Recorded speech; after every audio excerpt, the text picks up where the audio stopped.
Little EDC Pocket dump. Today we're carrying the Shadow Systems MR920P with the Surefire external turbo and the Steiner MPS. For a holster, we've got the Tier 1 concealed Aegis Elite. For utility knife, we've got the Benchmade Bug Out.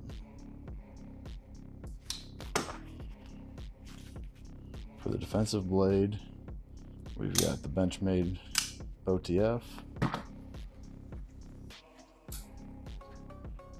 For the flashlight, we've got the Cloud Defensive MCH 2.0.